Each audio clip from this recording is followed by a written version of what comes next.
Shalom, selamat malam Bapak Ibu, Suster, saudaraku yang dikasihi Tuhan Yesus. Terima kasih untuk kehadirannya malam hari ini di Komsel besar kita yang ke-108. Kita mau siapkan hati kita yang terbaik, waktu kita yang terbaik untuk memuji dan menyembah Dia bersama-sama. Mari kita hening sejenak.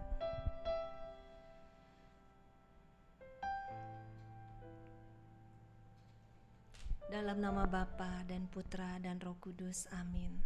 Selamat malam Bapa, Tuhan Yesus, Allah Roh Kudus. Kami mengucap syukur Bapa karena Engkau sendiri, Bapa yang baik yang mengumpulkan kami semua anak-anak-Mu malam hari ini. Engkau tahu kerinduan kami Tuhan. Kami datang dengan haus dan lapar akan Engkau. Dan kami percaya setiap orang yang datang yang haus dan lapar akan Engkau puaskan malam hari ini. Kami mau berikan yang terbaik, kami mau memuji dan menyembah-Mu di dalam pujian ini. Biarlah Roh-Mu yang menyertai setiap acara ini Tuhan. Biarlah Roh-Mu yang bekerja dari awal, pertengahan sampai akhir.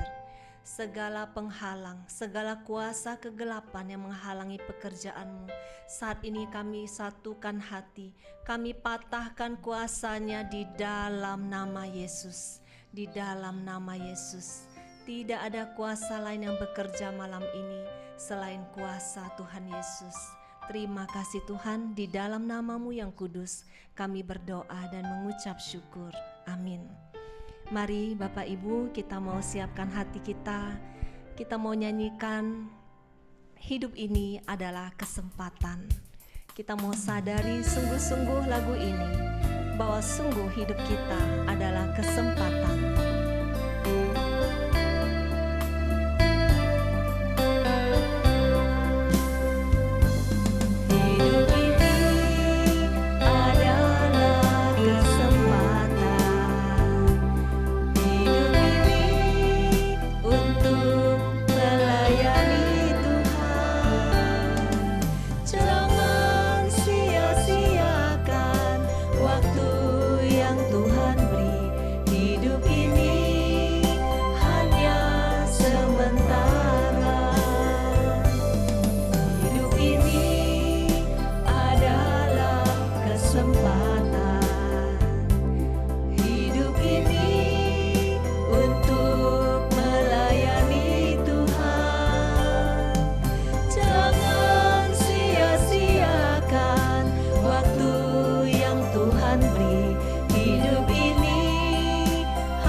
Benar Tuhan, inilah kerinduan kami setiap anak-anak-Mu di tempat ini. Pakailah hidup kami Tuhan, kami datang dengan penuh kerinduan. Kami mau pakai kesempatan ini dengan sungguh-sungguh, waktu yang masih Engkau berikan ini. Kami mau pakai untuk sungguh-sungguh mencari-Mu, mencari kehendak-Mu, menggenapi rencana-Mu terjadi di dalam hidup kami masing-masing. Mari kita nyatakan sekali lagi, hidup ini adalah kesempatan. Hidup ini untuk melayani Tuhan. Jangan sia-siakan waktu yang Tuhan beri. Hidup ini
kerinduan kami Tuhan.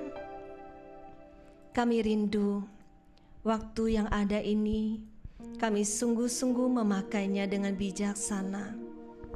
Sungguh-sungguh hidup di dalam rencana-Mu, melayani-Mu. Sehingga setiap hidup kami, anak-anak-Mu di tempat ini, sungguh-sungguh menjadi berkat. Mari Bapak Ibu, kita mau masuk lebih dalam lagi. Dia Allah yang selalu menolong kita. Dia Allah yang tidak pernah meninggalkan. Dengan segala keterbatasan yang kita miliki, Dia Allah yang setia. Mari kita nyatakan, Tuhan selalu menolongku. Akan selalu berganti, kasih Tuhan tetap abadi.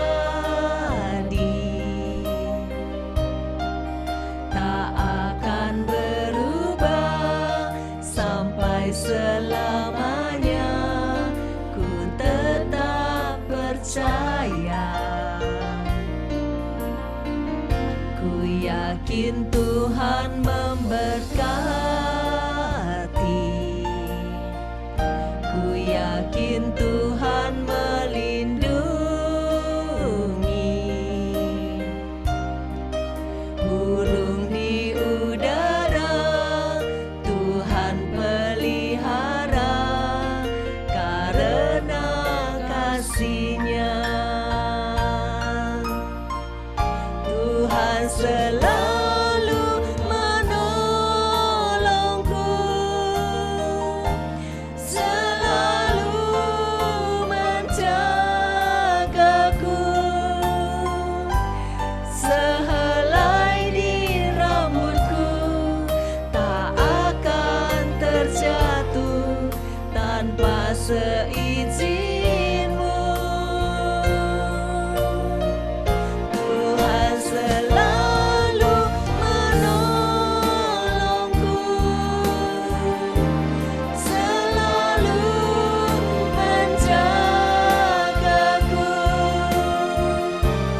Dia mengenyangkanku dan peliharaku seumur hidupku. Tuhan selalu menolongku, selalu menjagaku. Sehelai di rambutku tak akan terjatuh tanpa seizinmu. Tuhan selalu menolongku, selalu menjagaku. Dia mengenyangkanku dan peliharaku seumur hidupku. Dia mengenyangkanku dan peliharaku seumur hidupku. Dia mengenyangkanku dan peliharaku seumur hidupku. Amin. Benar Tuhan, Engkau Allah yang setia di dalam setiap musim kehidupan kami. Apapun yang kami alami saat ini, di dalam lembah kekelaman, mungkin begitu banyak persoalan, pergumulan yang kami hadapi saat ini. Tetapi kami mau selalu percaya, ada Allah yang selalu mau menolong kami, selalu menjaga kami, selalu peduli apa yang terjadi di dalam kehidupan kami. Tidak sedetik pun Engkau meninggalkan kami. Saat ini kami mau masuk lebih dalam lagi. Kami mau bawa hati yang penuh dengan iman. Kami mau percaya Tuhan di dalam setiap hal yang Engkau izinkan terjadi. Engkau izinkan untuk membentuk setiap kami menjadi semakin serupa dengan Yesus. Mari kita nyatakan, ku mau seperti-Mu Yesus. Bagaikan bejana siap dibentuk, demikian hidupku di tangan-Mu. Dengan urapan kuasa Roh-Mu, ku dibaharui selalu. Jadikan ku Allah dalam rumah-Mu, inilah hidupku di tangan-Mu. Bentuklah seluruh kehendak-Mu, pakailah sesuai rencana-Mu.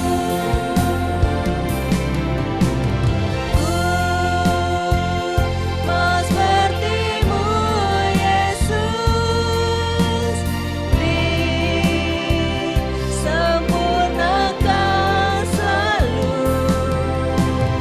dalam segenap jalanku, memuliakan nama-Mu.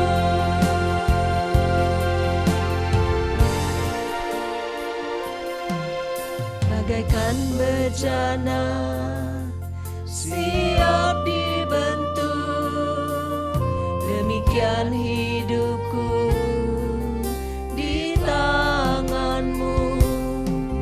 Dengan urapan kuasa Roh-Mu, ku dibaharui selalu.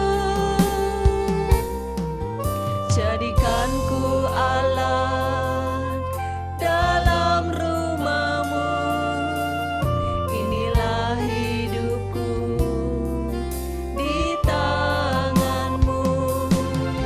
Bentuklah seluruh kehendak-Mu, pakailah sesuai rencana-Mu.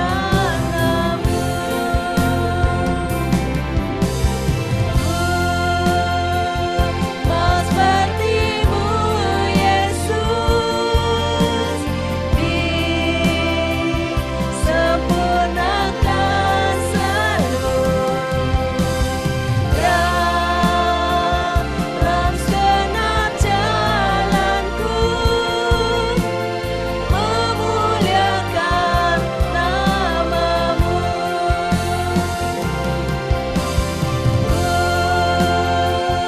Mau seperti-Mu Yesus, disempurnakan selalu dalam segenap jalanku,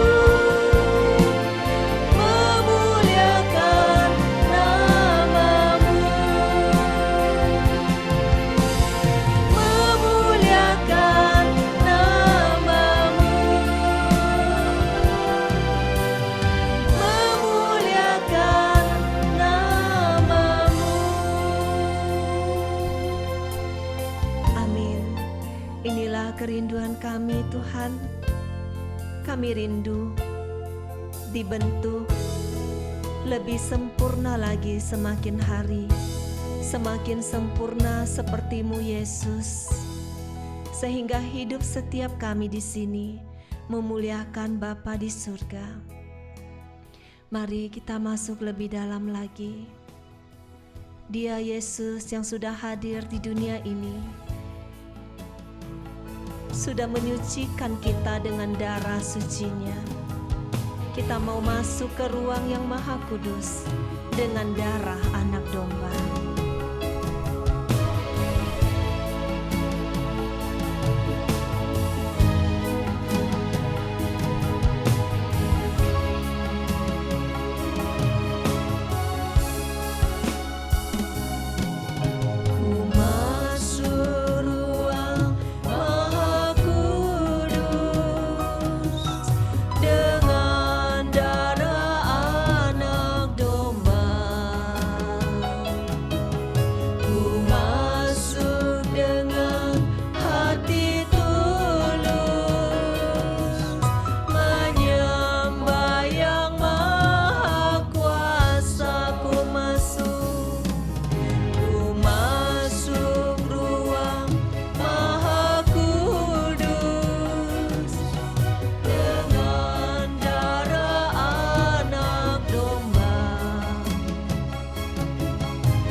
menyembahmu Tuhan, ku menyembahmu. Ku menyembahmu,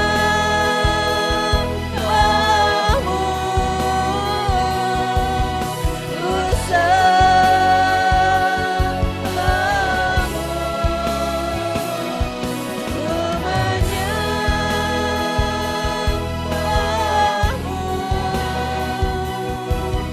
ku sembahmu. Sebab namamu kudus,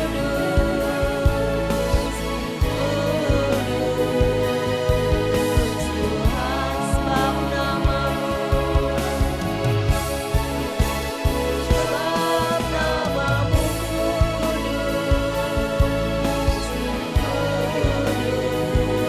kudus Tuhan, sebab namamu, namamu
Makasih Tuhan Yesus.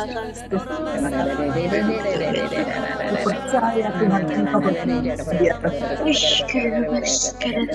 Engkau ada di terima kasih Tuhan. Terima kasih. Ramanaka.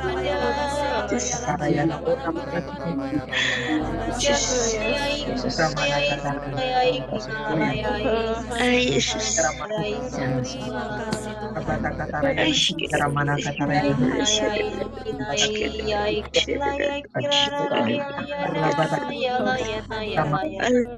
Sungguh besar kuasa-Mu Tuhan melawat setiap anak-anak-Mu.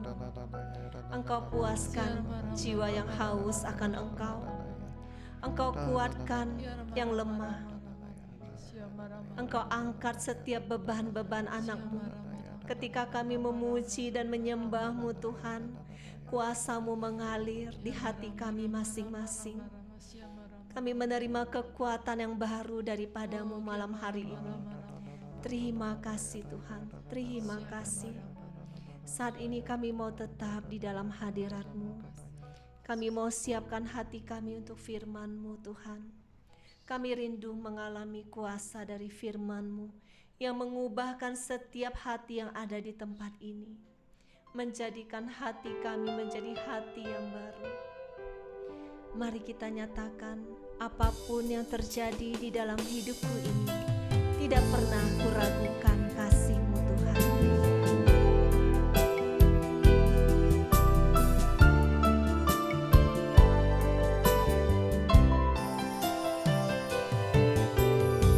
Apapun yang terjadi dalam hidupku ini, tak pernah kuragukan kasih-Mu Tuhan. Lewat gunung yang tinggi, dalam lembah yang curam, tak pernah kuragukan janji-Mu Tuhan. Kau berfirman dan sembuhkanku, Kau bersabda dan selamatkanku. Tiada yang mustahil bagimu, Yesus, ku percaya padamu. Kau berfirman dan sembuhkanku, Kau bersabda dan selamatkanku. Tiada yang mustahil bagimu, Yesus, ku percaya padamu. Yesus, ku percaya padamu. Yesus, ku percaya padamu. Amin. Yesus, kami percaya kepadamu. Saat ini kami menyiapkan hati kami untuk mendengar setiap perkataan, setiap janji-janji yang ada di dalam firman-Mu. Pakailah kami hamba-Mu, pelayan-Mu yang tidak ada artinya ini Tuhan. Sucikan, kuduskan, tahirkan Paulus dan Vila ini Tuhan. Biarlah Engkau sendiri yang bekerja dengan bebas di dalam diri kami. Dan biarlah Roh-Mu yang bekerja menjamah setiap hati yang mendengar-Mu. Berfirmanlah ya Tuhan, kami siap mendengarkan-Mu. Amin. Dalam nama Bapa dan Putra dan Roh Kudus. Amin.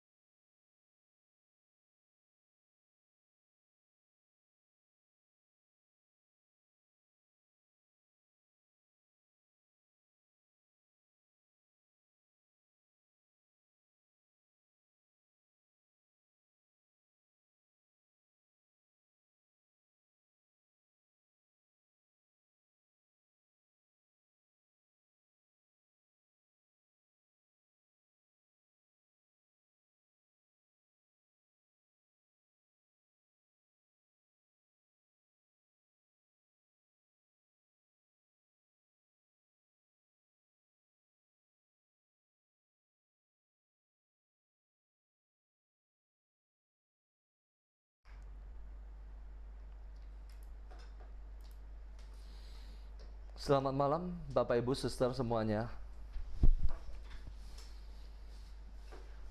Setelah pujian penyembahan, Bapak Ibu merasakan gimana? Atmosfernya berubah. Ada sebuah ketenangan. Ada sebuah ketenangan yang merasuk ke dalam hati kita. Malam hari ini saya mau mengajak Bapak Ibu untuk membuka dari Lukas 16 ayat 19. Tema kita pada malam hari ini adalah kemanakah jiwa kita setelah meninggal.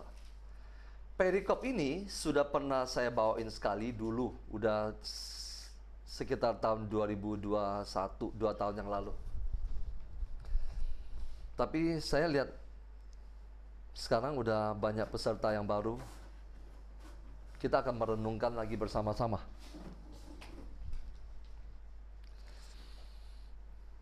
Lukas 16, silakan dipersiapkan, ayat 19.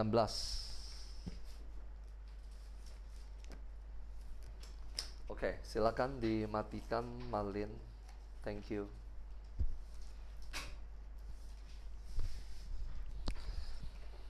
Lukas 16, ayat 19. Judul perikopnya adalah orang kaya dan Lazarus yang miskin. Sudah ketemu? Oke. Mari kita tundukkan kepala.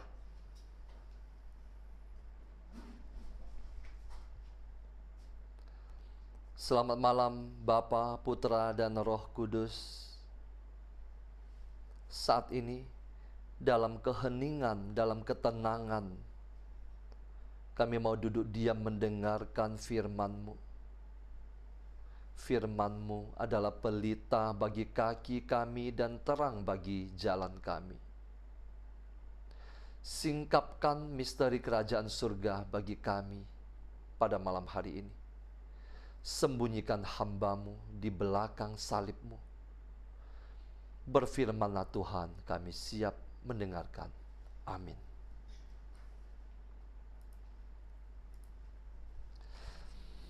Tema kita, kemanakah jiwa kita setelah meninggal?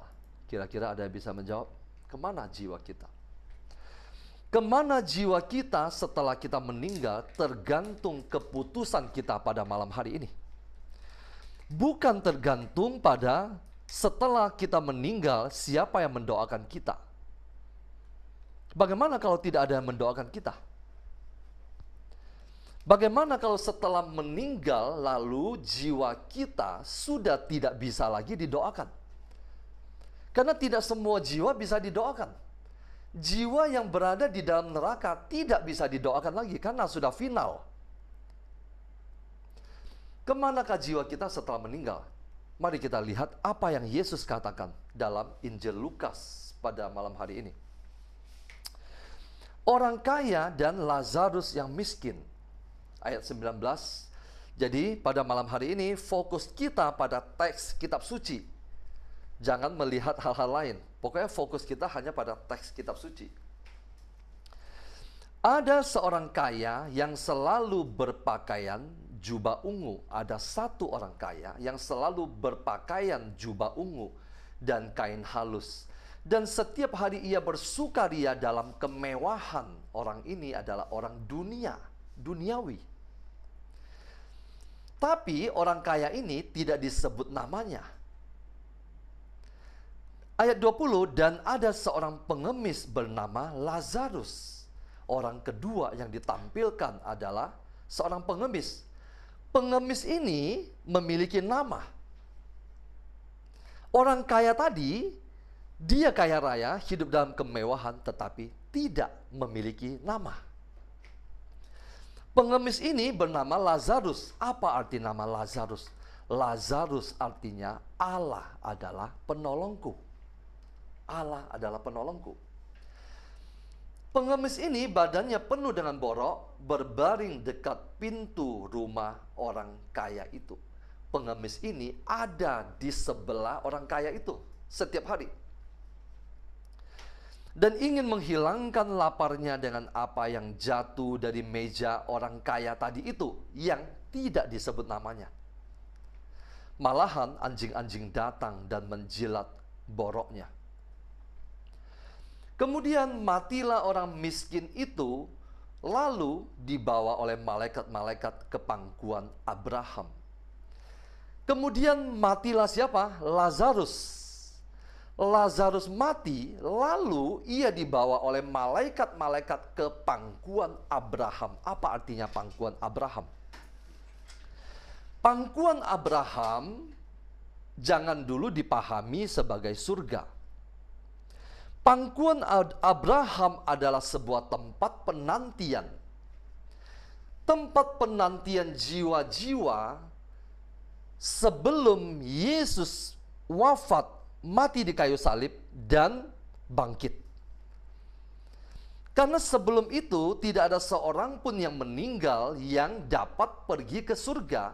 Semua orang yang meninggal, orang-orang baik, mereka menunggu di sebuah tempat yang disebut tempat penantian, yang di dalam teks pada malam hari ini dikatakan sebagai pangkuan Abraham. Kalau kita ingat dalam syahadat iman kita, yang dimakamkan dan turun ke tempat penantian. Nah, Yesus pada saat dia mati, masuk dalam kematian ketika dia dikubur, sebelum pada hari ketiga dia bangkit, rohnya kemana? Rohnya ke tempat penantian. Dia ke pangkuan Abraham, membebaskan, membawa orang-orang jiwa-jiwa itu yang ada di pangkuan Abraham, membawa mereka ke Taman Firdaus. Jadi, sebelum Yesus, semua orang yang meninggal, orang-orang yang hidup suci, mereka ada di pangkuan Abraham. Oke, ayat 23. Orang kaya itu juga mati, lalu dikubur, dan sementara ia menderita sengsara di alam maut, ia memandang ke atas. Kata sementara ini bukan mau mengatakan bahwa dia menderita sementara, bukan. Orang ini menderita, sambil menderita dia memandang ke atas. Pertanyaannya, orang kaya ini sesudah mati, dia menderita di mana?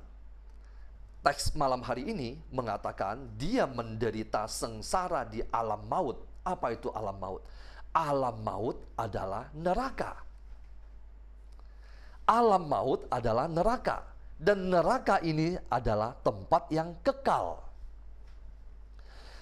Dan dari jauh dilihatnya Abraham, orang kaya ini, dia menderita sengsara. Dalam kesengsaraannya dia memandang ke atas. Dilihatnya dari jauh Abraham dan Lazarus duduk di pangkuan Abraham. Di pangkuan Abraham, artinya di dalam dekapan Abraham. Ayat 24. Lalu orang kaya itu berseru, katanya, "Bapa Abraham, kasihanilah aku." Orang ini meminta belas kasihan kepada Bapa Abraham. "Suruhlah Lazarus supaya ia mencelupkan ujung jarinya ke dalam air dan menyejukkan lidahku, sebab aku sangat kesakitan dalam nyala api ini." Penderitaan ini sangat menyakitkan karena penderitaan di alam maut. Coba kita lihat bagaimana karakter dari orang kaya ini sesudah dia mati. Dia melihat Abraham dan Lazarus ada di pangkuan Abraham. Dia berkata demikian, "Bapa Abraham, kasihanilah aku. Suruhlah Lazarus." Orang kaya ini sesudah mati, dia tetap masih berlaku sebagai orang yang punya kuasa. Dia mau memberikan perintah kepada Abraham untuk memerintahkan Lazarus untuk mencelupkan ujung jarinya ke dalam air untuk menyejukkan lidahnya.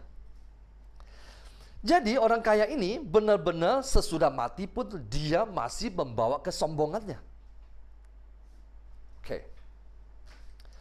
Tetapi Abraham berkata, "Anak, ingatlah bahwa engkau telah menerima segala yang baik sewaktu hidupmu, sedangkan Lazarus segala yang buruk.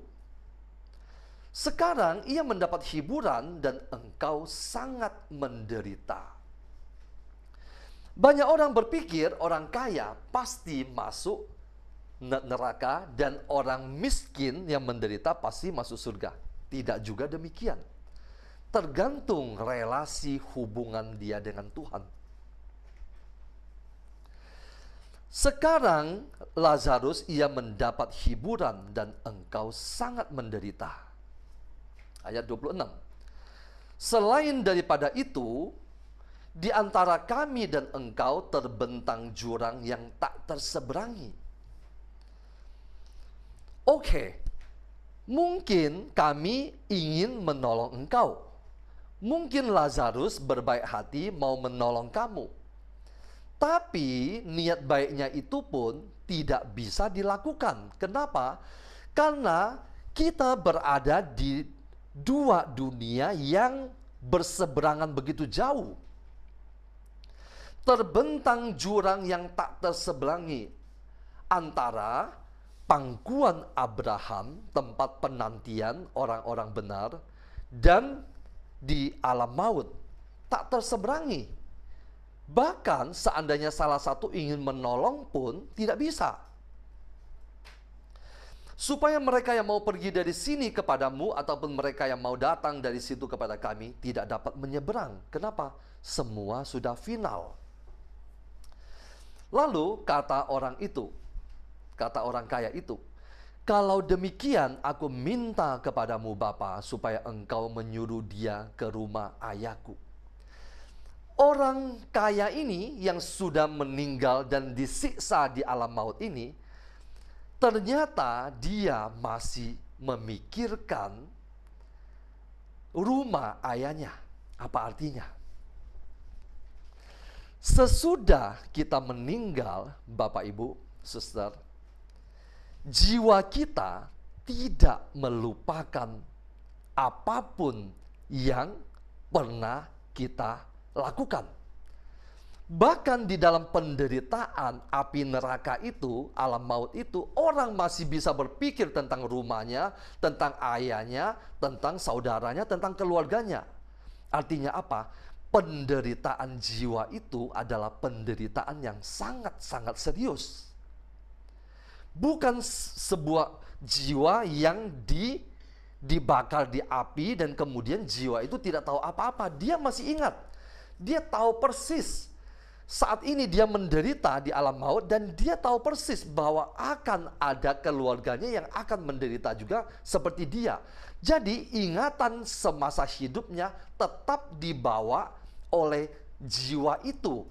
Entah dia masuk ke dalam kehidupan kekal atau masuk dalam penderitaan kekal. Supaya engkau menyuruh Lazarus ke rumah ayahku. Ayat 28, sebab masih ada 5 orang saudaraku. Orang yang menderita ini, dia masih mengingat ada 5 saudaranya. Dan supaya ia memperingatkan mereka dengan sungguh-sungguh agar mereka jangan masuk ke dalam tempat penderitaan ini. Penderitaannya bukan main-main. Ayat 29, tetapi kata Abraham, ada pada mereka kesaksian Musa dan para nabi. Artinya, kelima saudaranya ini, mereka juga memiliki kitab Taurat. Mereka juga memiliki kitab Perjanjian Lama. Ada pada mereka kesaksian Musa, yaitu hukum Taurat, dan para nabi. Baiklah mereka mendengarkan kesaksian itu. Artinya, baiklah mereka 5 saudaramu ini supaya jangan masuk ke dalam penderitaan ini. Mereka sebaiknya mendengarkan firman Tuhan di dalam kitab suci. Jawab orang itu di ayat ke-30, tidak Bapa Abraham. Tetapi jika ada seorang yang datang dari antara orang mati kepada mereka, mereka akan bertobat. Orang kaya ini begitu yakin bahwa kelima saudaranya itu tidak akan bertobat hanya dengan membaca dan merenungkan kitab suci. Tapi kalau ada satu orang yang bangkit dari antara orang mati, maka kemungkinan mereka akan percaya dan mau bertobat. Ayat penutup. Kata Abraham kepadanya, jika mereka tidak mendengarkan kesaksian Musa dan para nabi, mereka tidak juga akan mau diyakinkan sekalipun oleh seorang yang bangkit dari antara orang mati. Kisah ini ditutup dengan sesuatu yang sudah final. Lazarus tidak bisa menolong orang ini. Orang ini tidak dapat terlepas dari penderitaan ini. Orang ini pun tidak dapat menyuruh Lazarus untuk kembali kepada saudaranya. Artinya apa? Ada 3 dunia. Tempat penantian yang di kemudian hari saat ini kita menjadi surga. Saat ini tidak ada lagi tempat penantian. Kenapa? Karena Yesus sudah membuka pintu surga ketika dia mati di kayu salib. Dan ketika dia berkata kepada penjahat yang di sampingnya, pada hari ini juga engkau akan bersama-sama dengan aku di Firdaus. Saat itulah Yesus membuka pintu surga. Jadi ada 3 dunia yang diceritakan dalam teks ini. Tempat penantian, alam maut, dan dunia orang-orang yang masih hidup. Apa yang mau dikatakan lebih dalam lagi dari teks kitab suci ini? Begini, Bapak, Ibu, Suster. Saya mau mengajak kita masuk lebih dalam. Pertanyaan saya adalah, apakah perikop ini berbicara tentang sebuah perumpamaan? Apakah teks yang kita baca pada malam hari ini adalah sebuah perumpamaan? Atau Yesus berkata tentang sesuatu peringatan?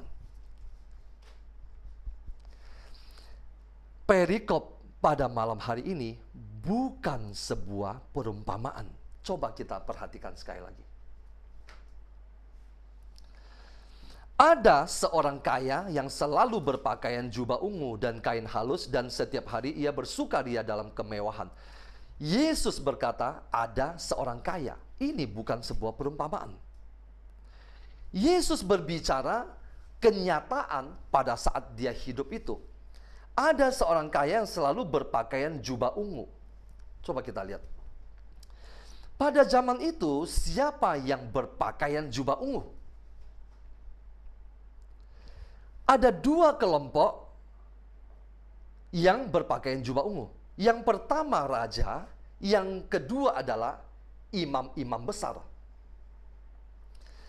Yang pertama raja, kita semua tahu, Raja Herodes. Yang kedua adalah imam besar. Malin, coba bantu saya tampilkan beberapa teks ayat kitab suci.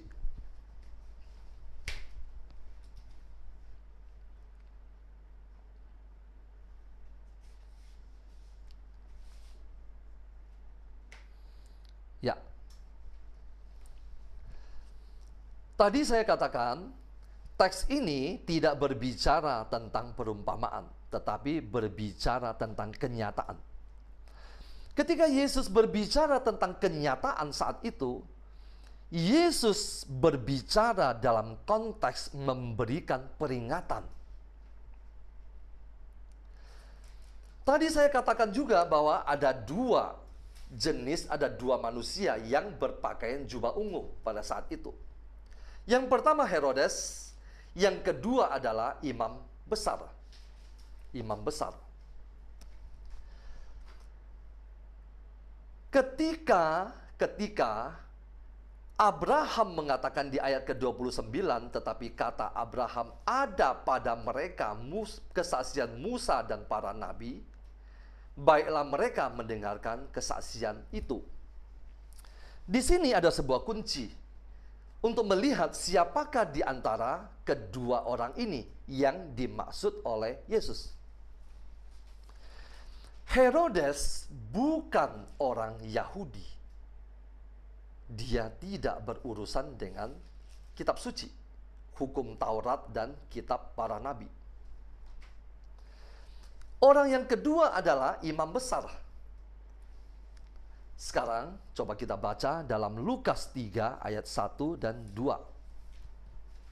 Lukas 3 ayat 1 dan 2 yang ada di layar. Lukas 3 ayat 1 dan 2. Bersama-sama kita baca 3, 2, 1. Dalam tahun ke-15 dari pemerintahan Kaisar Tiberius, ketika Pontius Pilatus menjadi wali negeri Yudea dan Herodes raja wilayah Galilea, Filipus saudaranya raja wilayah Iturea dan Trakonitis, dan Lisanias raja wilayah Abilene, pada waktu Hanas dan Kayafas menjadi imam besar, datanglah firman Allah kepada Yohanes anak Zakaria di padang gurun. Pada saat itu pada zaman Yesus yang menjabat sebagai imam besar adalah Hanas dan Kayafas. Datanglah firman Allah kepada Yohanes Pembaptis. Itu adalah zaman Yesus. Oke, Malin, next.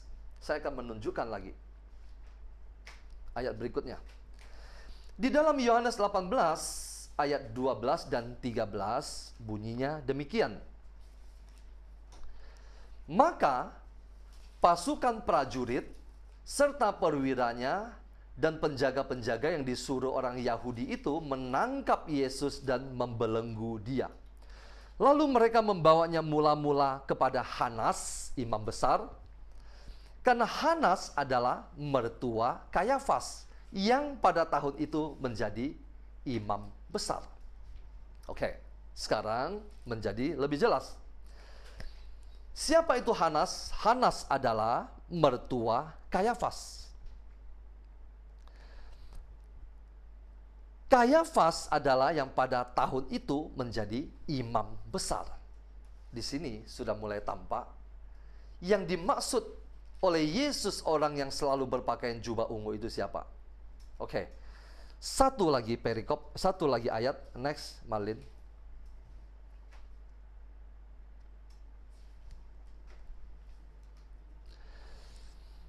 Matius 26 ayat 57, 64 dan 65.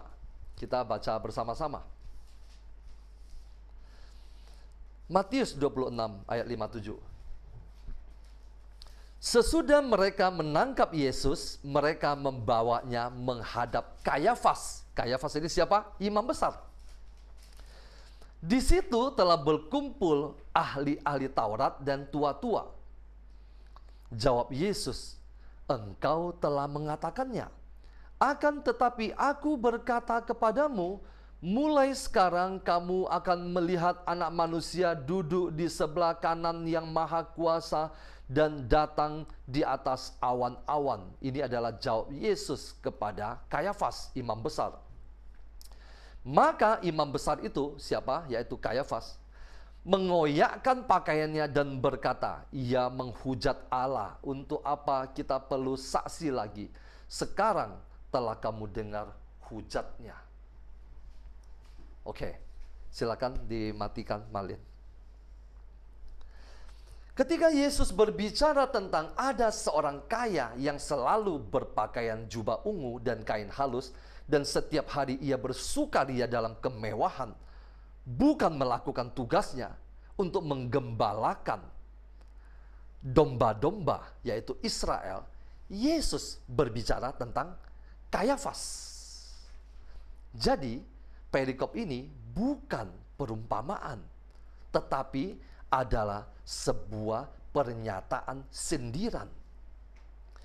Yesus berbicara tentang Kayafas. Dalam sejarah mencatat Hanas, yaitu mertua Kayafas, memiliki 5 orang putra dan lima-limanya juga menjabat sebagai imam besar. Kayafas adalah adalah menantu dari Hanas, dan dia juga seorang imam besar. Jadi, ketika orang kaya ini yang kita identifikasikan sebagai imam besar, Kayafas mengatakan, "Kalau demikian," ayat 27, "aku minta kepadamu Bapa supaya engkau menyuruh dia ke rumah ayahku." Siapa ayahku? Hanas. "Sebab masih ada 5 orang saudaraku," 5 orang saudaranya, yaitu Hanas tadi saya sudah katakan memiliki 5 orang putra yang juga menjabat sebagai imam besar. "Sebab masih ada 5 orang saudaraku supaya ia memperingati mereka dengan sungguh-sungguh, agar mereka jangan masuk kelak ke dalam penderitaan ini." Yesus dalam perikop ini sudah memberikan sebuah peringatan keras kepada imam besar Kayafas sebelum dia dihukum mati di kayu salib. Saya mau mengajak kita untuk melihat sekilas di ayat ke-20. Di ayat ke-20 bunyinya demikian, "Dan ada seorang pengemis bernama Lazarus." Pengemis bernama siapa? Lazarus. Bapak Ibu pernah mendengar kisah tentang ada seorang yang dibangkitkan dari antara orang mati bernama siapa? Ketika Yesus telat 2 hari untuk menyembuhkan Lazarus, saudara Maria dan Marta, maka Lazarus mati. Lazarus mati dan kemudian Yesus membangkitkan dia. Sesudah kisah Yesus membangkitkan Lazarus itu, orang-orang Yahudi tetap tidak percaya, bahkan mau mengancam untuk membunuh Lazarus. Bagaimana perikop ini mengambil sebuah nama juga mirip-mirip dengan orang yang pernah dibangkitkan.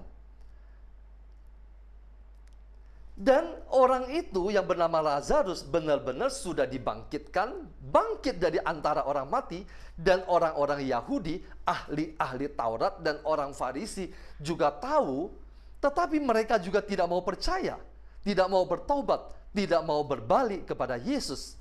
Jadi kesimpulannya adalah perikop ini adalah sebuah sindiran bahwa ketika orang tidak mau menerima firman Tuhan yang ada di hadapan dia, maka seandainya ada seorang pun yang bangkit dari antara orang mati, tetap dia tidak mau percaya. Lazarus, saudara Maria dan Marta, mati dan dibangkitkan oleh Yesus, dan mereka tidak percaya. Ketika Yesus menceritakan kisah ini, kisah sindiran ini kepada imam besar Kayafas, Kayafas juga tidak percaya, dan kemudian dia juga menjatuhkan hukuman. Dia mengoyakkan pakaiannya. Bapak Ibu, sekarang kesimpulannya adalah kita kembali kepada tema perikop kita. Kemanakah jiwa kita setelah meninggal? Jiwa kita setelah meninggal. Dulu sebelum kelahiran Yesus ada sebuah tempat penantian. Yang tadi saya katakan, sesudah Yesus mati di kayu salib, dia turun ke tempat penantian dan membawa semua manusia ada di tempat penantian itu masuk ke Firdaus. Firdaus adalah surga. Kemanakah jiwa kita setelah meninggal? Akhir dari perjalanan kita ke dalam kekekalan hanya ada 2 tempat. Bapak Ibu, ada yang tidak setuju dengan saya? Silakan angkat tangan.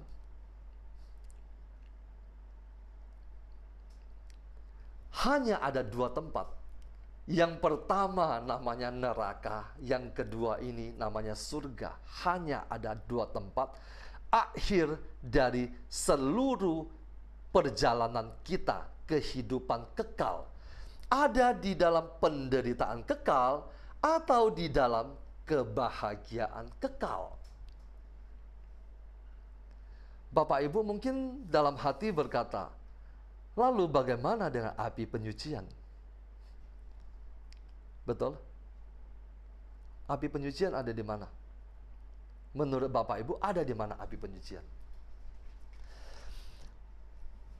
Akhir dua tempat ini, orang yang berdosa masuk ke neraka, orang yang hidup dalam rahmat, hidup dalam kekudusan masuk ke dalam surga. Api penyucian ada di mana?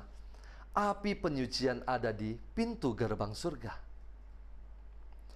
Api penyucian bukan tempat kekekalan.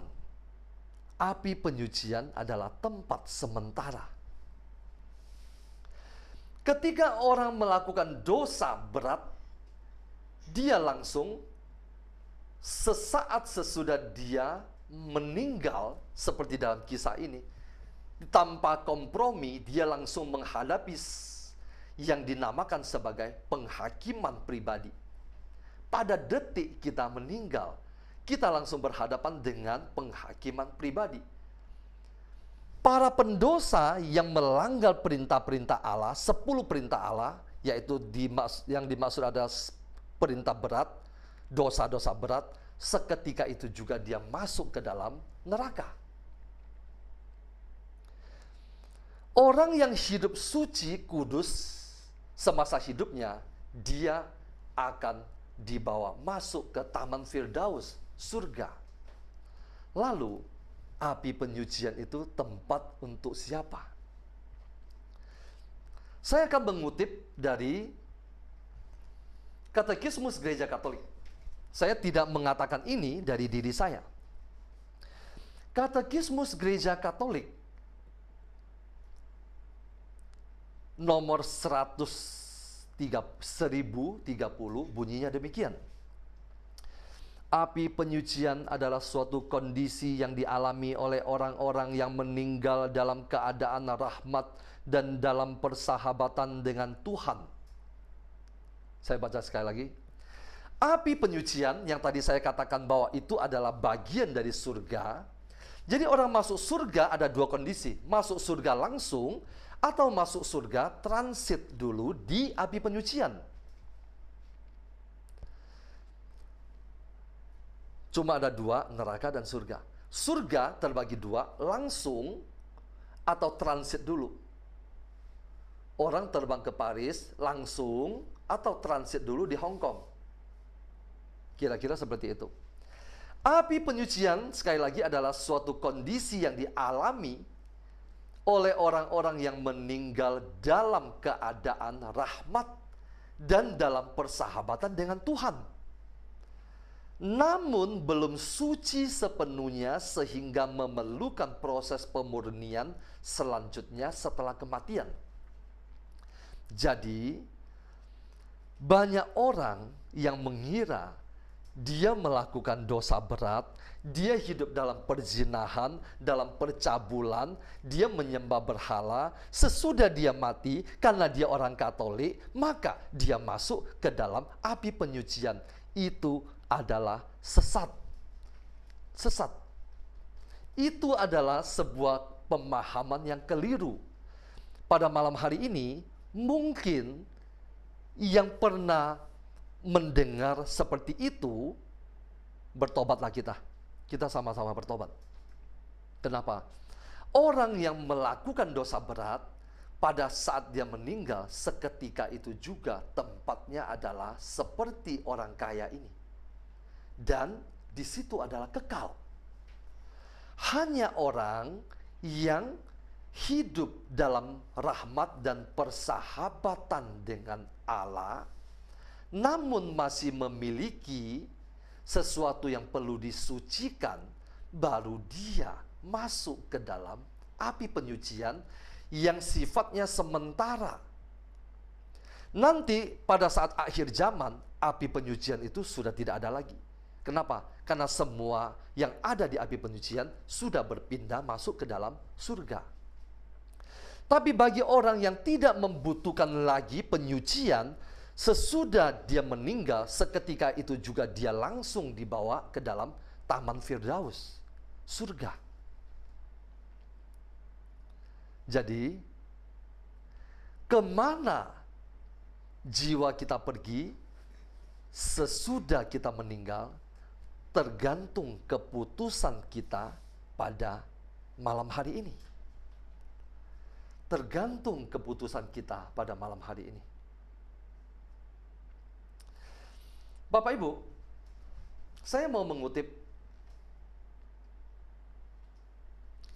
di dalam 2 Petrus 3 ayat 11, saya akan bacakan 2 Petrus 3 ayat 11. Jadi, jika segala sesuatu ini akan hancur secara demikian, betapa suci dan salehnya kamu harus hidup. Jadi, jika segala sesuatu ini akan hancur secara demikian, artinya akhir kehidupan kita, betapa suci dan salehnya kamu harus hidup. Surat Petrus ini bukan ditujukan kepada orang-orang yang belum mengenal Yesus, bukan, tetapi ditujukan kepada jemaat saat itu. Artinya, orang-orang yang sudah menerima Yesus, dia harus memperjuangkan seluruh hidupnya, hidup dalam kesucian, kesalehan. Dalam 2 Petrus 3 ayat 14, bunyinya demikian. Sebab itu, saudara-saudaraku yang kekasih, sambil menantikan semuanya ini, kamu harus berusaha supaya kamu kedapatan tak bercacat dan tak bernoda. Tak bercacat dan tak bernoda.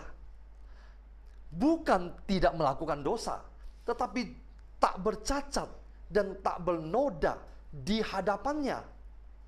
Di hadapan siapa? Di hadapan Allah, di hadapan Bapa, dalam perdamaian dengan Dia.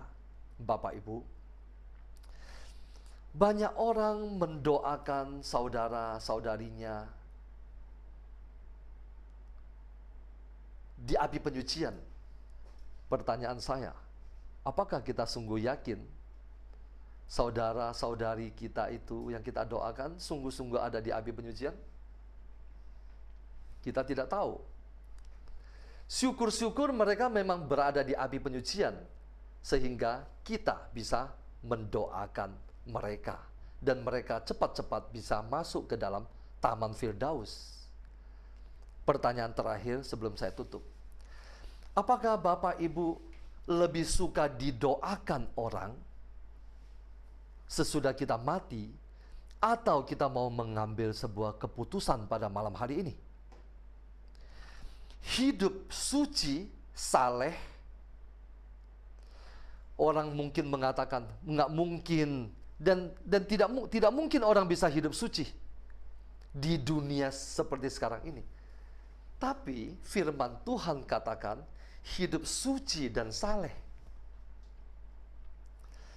Kita mau hidup tak bercacat dan tak bernoda di hadapannya, atau kita mau menunggu sesudah kita mati, orang mendoakan kita, dan kita tidak tahu kita matinya masuk ke alam maut atau masuk ke api penyucian. Jadi, pada malam hari ini, Bapak Ibu yang mendengarkan firman Tuhan pada malam hari ini, perikop ini dikisahkan, diceritakan oleh Yesus sendiri. Yesus sendiri mengatakan, ada seorang kaya yang selalu hidup bersukaria dalam kemewahan. Artinya orang ini adalah total orang duniawi. Sesudah meninggal, dia tanpa kompromi berada di dalam alam maut. Semoga kita tidak masuk ke dalam situ. Terima kasih, Tuhan Yesus memberkati.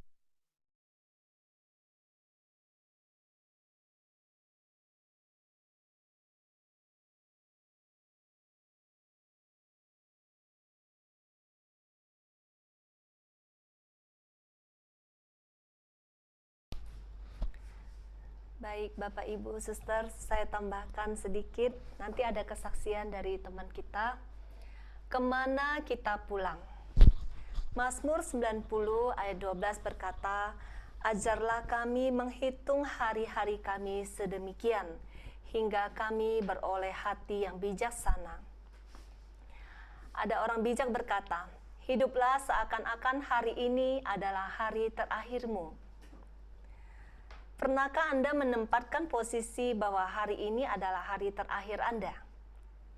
Saya pribadi sering memikirkan ini, terutama di saat saya sedang dilukai, terutama oleh orang-orang terdekat sama Pak Paulus. Lebih mudah bagi saya untuk mengampuni mereka ketika saya ingat hari ini hari terakhir hidup saya. Hari ini mungkin hari terakhirku bersama dengan dia. Hati saya harus beres ketika saya pulang. Saya mau menikmati hari-hari terakhirku bersama mereka yang aku kasihi. Segala kemarahan, kesal, ego luluh seketika saat itu. Kalau saya ingat hari ini hari terakhirku. Banyak orang terjebak di dalam arus kehidupan yang sangat cepat ini, termasuk saya dulu. Terjebak di dalam ambisi seakan-akan kita hidup selamanya di dunia ini. Kita berjuang yang terbaik untuk hidup yang singkat ini. Belajar dari kita kecil supaya dapat nilai terbaik, kita berjuang. Bekerja, kita bekerja dengan begitu keras sampai nggak ada waktu untuk keluarga supaya dapat penghasilan yang terbaik. Rumah terbaik, mobil, status, jabatan terbaik. Apalagi kalau yang suka iri lihat tetangga punya mobil baru, mulai kayak cacing kepanasan, menuntut suami harus ganti mobil juga.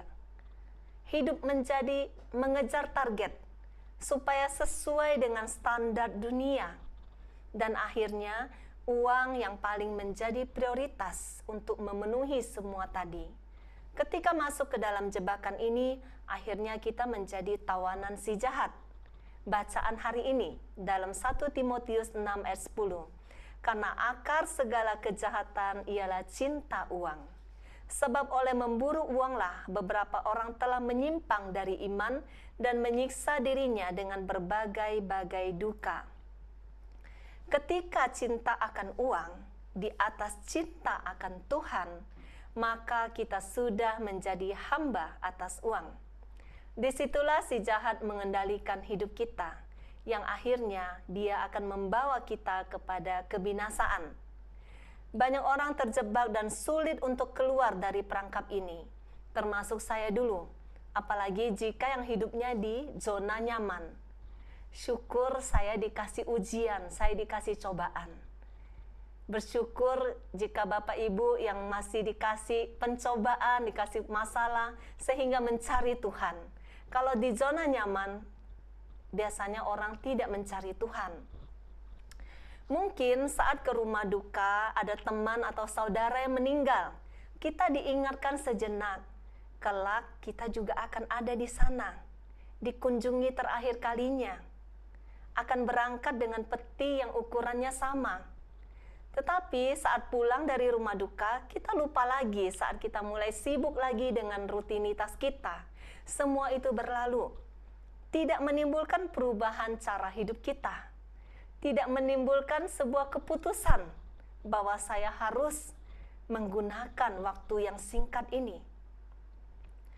Bagaimana kita menggunakan waktu yang sementara di dunia ini menentukan di mana kita akan tinggal selamanya kelak. Efesus 5 ayat 15-17 berkata, karena itu, perhatikanlah dengan seksama bagaimana kamu hidup. Janganlah seperti orang bebal, tetapi seperti orang arif. Dan pergunakanlah waktu yang ada, karena hari-hari ini adalah jahat. Sebab itu janganlah kamu bodoh, tetapi usahakanlah supaya kamu mengerti kehendak Tuhan. Hari-hari ini adalah jahat. Sebab itu janganlah kamu bodoh, tetapi usahakanlah supaya kamu mengenal kehendak Allah. Cerita tentang orang kaya tadi, kalau kita dengar, ternyata memang orang kaya lebih sulit masuk surga. Bukan karena kekayaan itu sendiri, tetapi efek dari kekayaan itu membuat seseorang menjadi tawanan, melekat dengan hartanya. Dan orang kaya pasti sibuk. Dibanding dengan petani yang di kampung, lebih banyak punya waktu untuk berdoa. Kalau orang pengusaha kaya, meeting sana, meeting sini, itu nggak punya waktu biasanya untuk berdoa. Sibuk, terikat, nggak punya waktu, terbawa arus yang begitu cepat, sampai tidak ada waktu untuk berhenti sejenak menyadari, apa yang sesungguhnya aku cari. Kita cari apa sebenarnya di dunia ini? Apalagi memikirkan perkara kemana aku pulang nanti. Itu seakan-akan nggak ada di dalam kamusnya. Bahkan saking sibuknya kita lupa bahwa suatu hari kita pasti pulang. Kuota hidup kita ini makin hari makin sedikit dan pasti habis. Kita seakan-akan lupa bahwa kematian itu sebuah kepastian. Bukan kemungkinan kita akan mati, tetapi pasti kehidupan di dunia ini akan berakhir. Dan yang menyedihkan, banyak orang tidak yakin setelah mati ada kehidupan yang tidak berakhir. Sehingga manusia tidak memperjuangkan yang kekal itu dengan waktu yang masih ada. Kita lihat di dunia ini orang berjuang sekali. Berjuang sangat keras untuk hidup yang terbaik di dunia ini, yang sementara ini. Tetapi banyak melupakan memperjuangkan hidup yang kekal yang selamanya itu. Tadi sudah dikatakan ada dua tempat yang kekal setelah kita mati. Bahagia kekal atau sengsara yang kekal. Mungkin ada yang merasa hidup di dunia ini tuh sangat menderita. Ada yang sudah depresi, pengen bunuh diri, merasa saking menderitanya di dunia ini. Penderitaan di sana jauh lebih menderita dibanding yang ada di sini. Berkali-kali lipat. Jadi kalau ada orang mau mati bunuh diri, pikirkan sekali lagi. Mungkin kamu merasa pengen menyetop penderitaan ini. Tapi setelah penderitaan ini, orang mati bunuh diri pasti masuk neraka. Di sana menderitanya lebih dahsyat. Banyak orang terlambat menyadarinya dan kematian sudah menjemputnya. Lukas 16 tadi berkata di dalam ayat 22 sampai 24, kemudian matilah orang miskin itu, lalu dibawa oleh malaikat-malaikat ke pangkuan Abraham. Orang kaya juga mati. Jadi tidak ada yang bisa membatasi ini.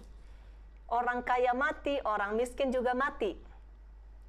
Dan sementara ia menderita sengsara di alam maut, ia memandang ke atas dan dari jauh dilihatnya Abraham dan Lazarus duduk di pangkuannya. Lalu ia berseru, katanya, "Bapa Abraham, kasihanilah aku.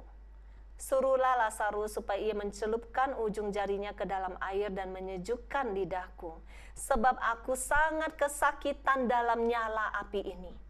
Bayangkan betapa menderitanya di sana. Ayat 27 berkata, kata orang itu, "Kalau demikian, aku minta kepadamu Bapa supaya engkau menyuruh dia ke rumah ayahku, sebab masih ada 5 orang saudaraku." Orang ini, walaupun dia masuk neraka, dia juga mengasihi saudaranya loh. Dia masih ingat ada 5 saudaranya. Dia nggak pengen saudaranya tuh masuk ke dalam penderitaan itu. Supaya ia memperingati mereka dengan sungguh-sungguh agar mereka jangan masuk ke dalam penderitaan ini. Orang kaya ini, dia sudah gagal menggunakan kesempatan yang Tuhan kasih selama di dunia. Dia sudah terlambat di dalam percaya kepada firman Tuhan dalam kesaksian para nabi. Tadi dikatakan di Lukas 16 ayat 29. Karena tidak percayakan firman Tuhan yang diwartakan oleh nabi, sehingga dia tidak mungkin melakukan firman Tuhan. Seseorang yang tidak percaya dengan perkataan Tuhan, tidak mungkin melakukan apa yang Tuhan suruh. Dia sudah terlambat dalam mengenal kehendak Tuhan. Dia sudah terlambat dalam mengasihi sesama Lazarus dalam cerita ini, dan terlambat menyelamatkan saudara-saudaranya. Ketika dia menyadari semua ini, dia sudah tidak ada di ruang kesempatan. Kesempatan itu sudah berakhir, sudah final. Bersyukurnya Anda dan saya malam ini masih diberi kesempatan. Kita semua yang hadir di sini belum terlambat.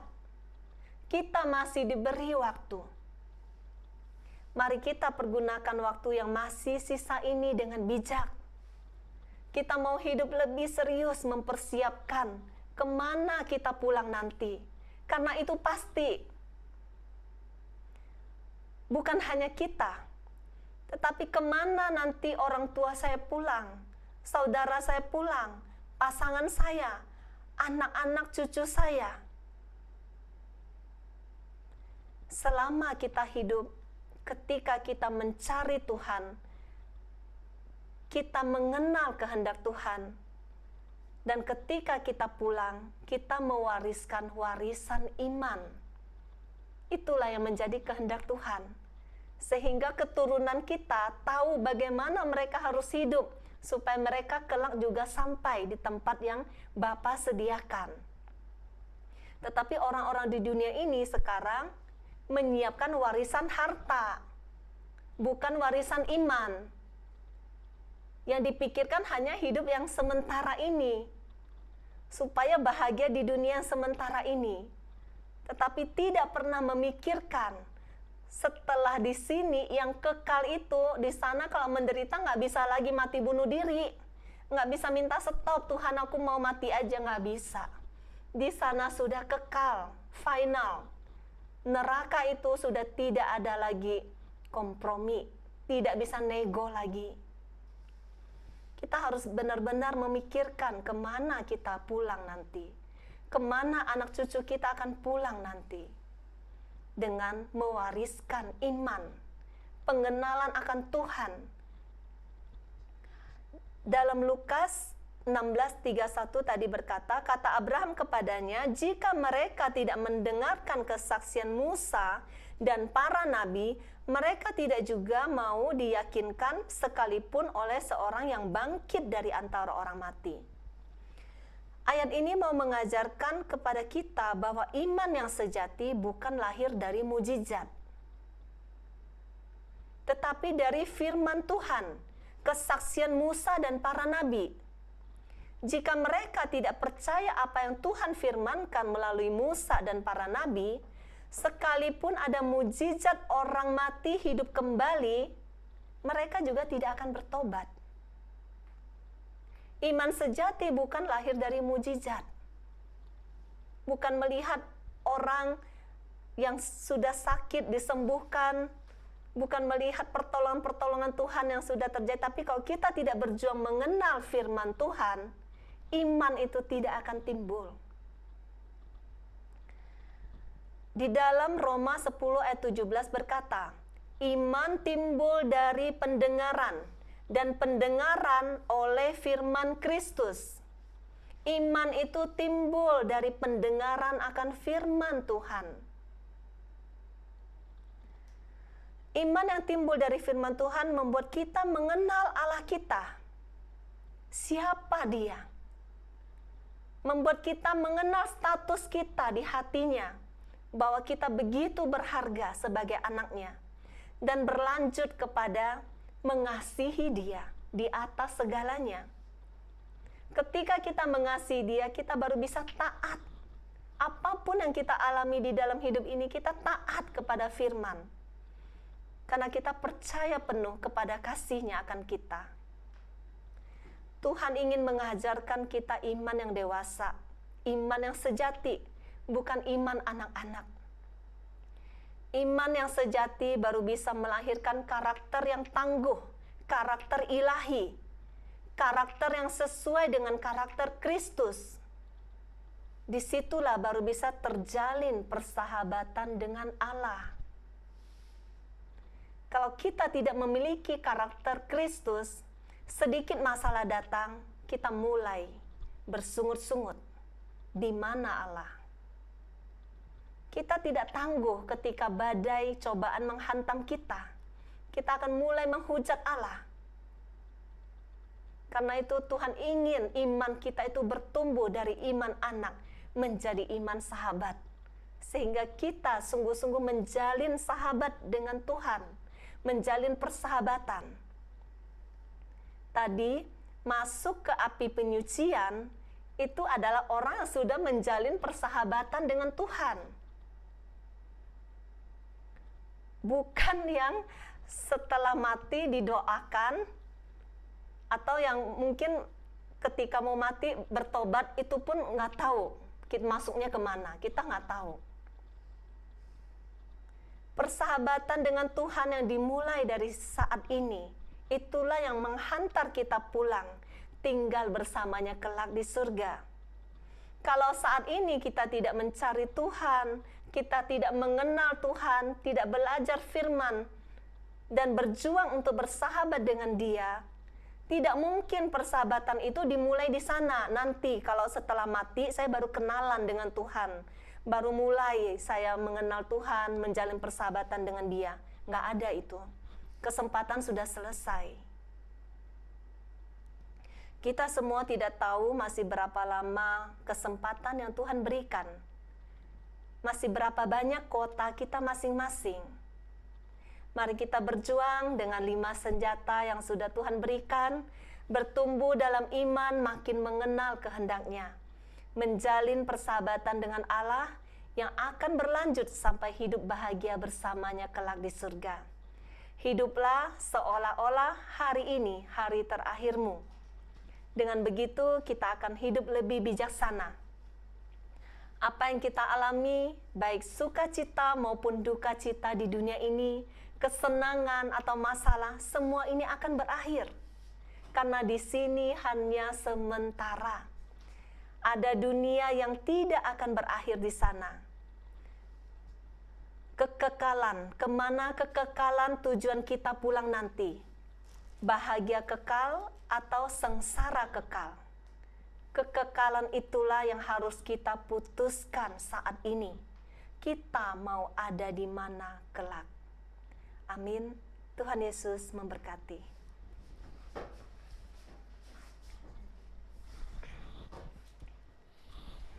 Bapak Ibu, kita siapkan hati kita. Kita mau menyembah Tuhan.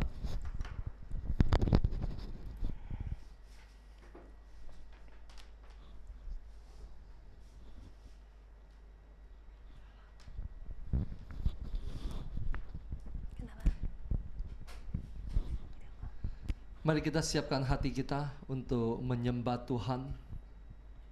Lagu keempat Malin. Kita akan menyembah Tuhan. Tuhan sudah menyingkapkan firman-Nya bagi kita pada malam hari ini. Kerinduan kita adalah memuji, menyembah Dia.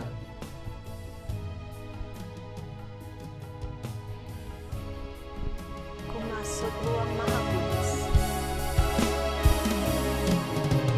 Masuk ruang Maha Kudus dengan darah anak domba. Ku masuk dengan hati tulus.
Sembah dia, sembah dia, sembah dia.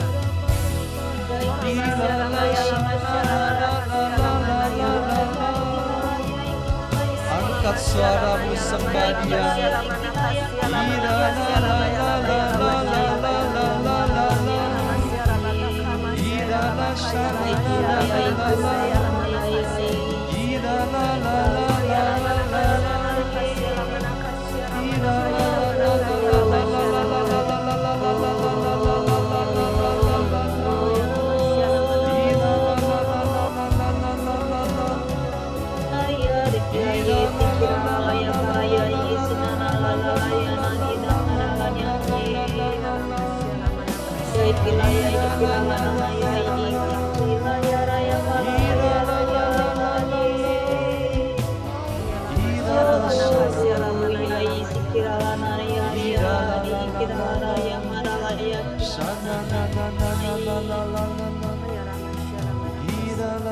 Yai kilayai kin sindalarayai. Terima kasih Tuhan. Yai kinayai sinayai kiralayai. Iralanana shanana. Yai kilayai kan cilayai aranana lalaya laya kalalai. Yai kilalalai cilayai kalananayai sananai cintalayalai. Tuhan. Kirana. Yai ki yai hinalaya nanana. Yai kinalaya ikinayai sikinanayai cinayai. Ayari-ariani lalai keranalai sinanai. Terima kasih Tuhan, terima kasih Tuhan. Yai kinalaya yarayayala. Pada malam hari ini Tuhan, Engkau menawarkan pilihan kepada kami. Apakah kami mau mengambil keputusan pada malam hari ini? Apakah kami mau mengambil keputusan?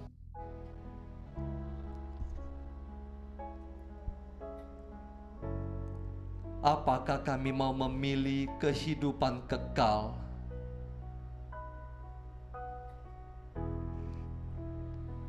Pada malam hari ini Tuhan, kami mengangkat tangan kami Tuhan.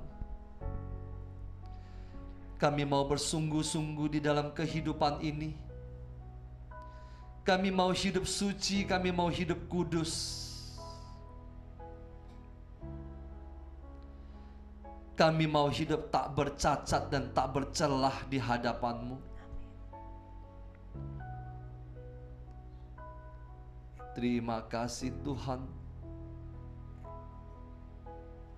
Terima kasih Tuhan. Ini kami Tuhan. Kami tidak mau main-main lagi dengan dosa Tuhan. Karena dosa menghantar kami kepada kematian kekal. Terima kasih Tuhan. Biarlah suatu hari nanti Tuhan, jiwa kami akan kembali kepadamu, ke Taman Firdaus,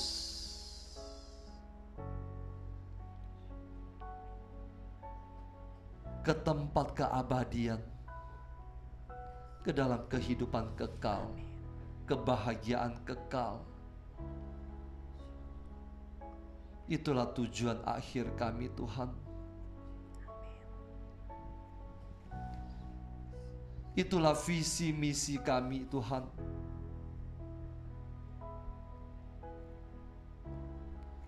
Ketika kami menghadapi persoalan pergumulan dalam hidup ini Tuhan, kami mengingat Tuhan, Engkau menunggu kami di Taman Firdaus.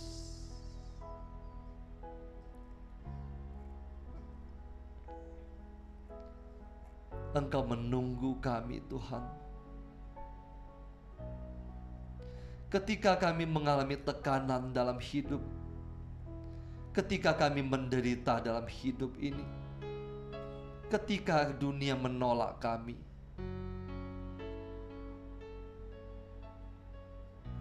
percaya Engkau menunggu kami.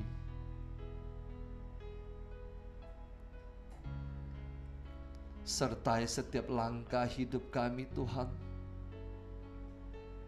Jangan biarkan dunia menggoda kami. Biarlah hari demi hari membuat kami semakin mempersiapkan hati kami, berjaga-jaga, berdoa,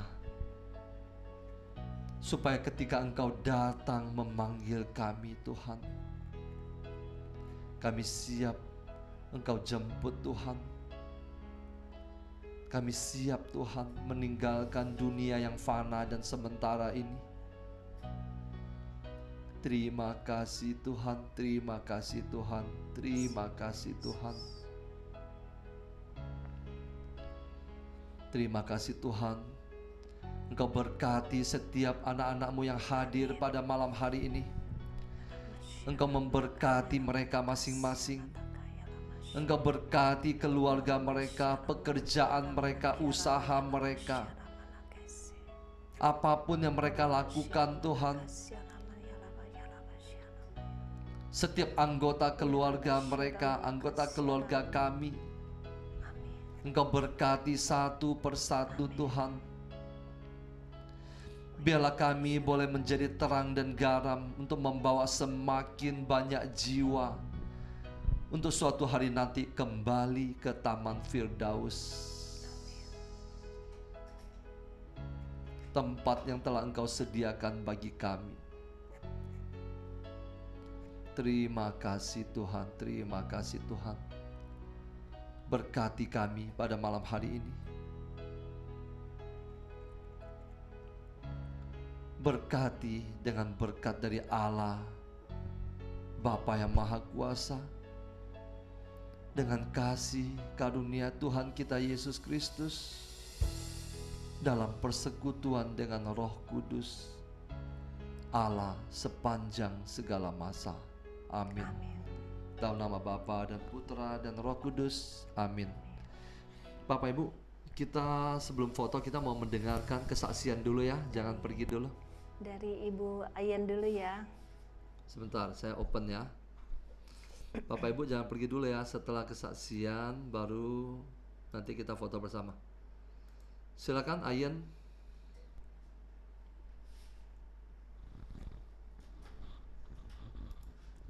Malam Bapak Ibu, malam Ko Paulus, Cina. Ya. Shalom Bapak Ibu dan teman-teman terkasih. Saya ingin menyampaikan kesaksian saya dikarenakan kasih dan kemurahan Tuhanlah semua juga terjadi.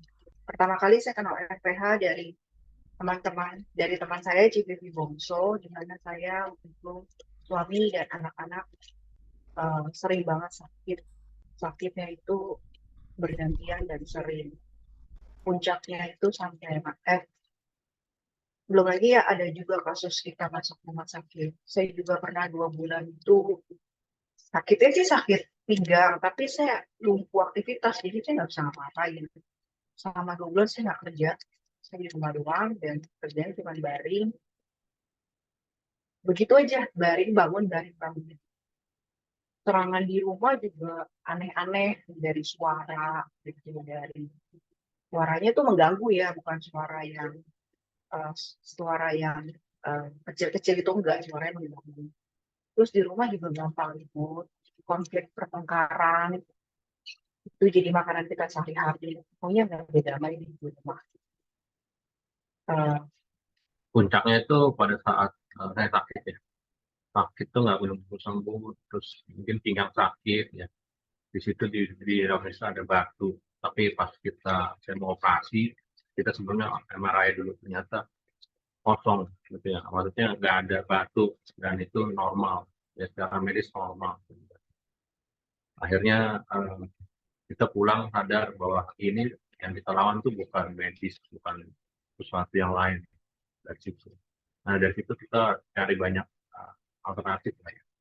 Ada yang ke tempat yang dibilang orang intuitif lah, tempat orang pintar dan segala macam. Tapi itu nggak nyembuhin kita, malah dia cuma sebentar doang lah efeknya, tapi malah makin parah. Nah, habis itu kita ketemu RPH, kita dipaksa masuk RPH. Pertama kali itu berat banget buat saya puasa. Dan saya tuh puasa tuh sulit ya awal-awal. Rosario juga ngantuk, ngantuk banget. Pokoknya nggak lancar lah. Tapi karena kita banyak banget dorongannya gitu ya, jalanin satu persatu. Puncaknya itu waktu ikut PW, pas PW itu kebetulan saya manifest seperti orang kejam-kejam gitu, goyang-goyang gak jelas. Padahal bukan kemauan dan kehendak saya, tapi badannya itu goyang sendiri dan secara kencang. Kita berdua sih Mas ya. Karena kita orang awam nih, kita nggak ngerti, kita kayak ketakutan sendiri nih kenapa gitu loh. Terus kita juga nggak mual tapi bisa muntah terus lemas. Terus Paulus sama Cipila bilang kalau kita tuh harus siksanya 33 hari sampai hanya setelah 33 hari selesai kita masih melanjutkan sendiri, tapi lama-kelamaan kita melorot, terus berhenti pelan-pelan gitu, nih kayak satu-satu nggak dilaksanakan sampai sama sekali. Terus pas benar-benar kita ngalamin mati data, ada lagi serangannya. Jadi kayak balik lagi gitu. Kita jadi balik lagi di manusia lama gitu. Terus dipaksa PW pun itu karena Cipila dapat dari Tuhan untuk nyuruh saya untuk pergi PW. Pas pergi ke PW lagi, di sana saya kembali lagi manifest muntah-muntah dan keluar cairan warna kuning. Saya nggak tahu itu apa. Cipila menjelaskan tapi ya itu nggak baik sih artinya. Jadi sekarang saya lanjutin lagi di Mas Jata, saya kembali lagi karena saya nggak boleh cuti, karena si jahat tidak pernah tidur dan nanti kebenaran saya dan keluarga saya. Jadi saya harus tetap berperang, memakai senjata rohani, berperang secara tidak sehat karena saya nggak mau kembali menjadi manusia lama yang terjadi. Itu sih kesaksian saya, Bapak Ibu, semoga bisa menguatkan. Terima kasih Cipila, Ko Paulus, atas kesempatannya. Thank you. Terima kasih Edwin, Ayen, jangan cuti lagi ya. Iya. Cuti ya. Ya. Iya kok. Semangat terus ya. Oke, Bapak Ibu kita foto dulu ya. Terima kasih kesaksiannya. Terima kasih. Yuk kita foto dulu.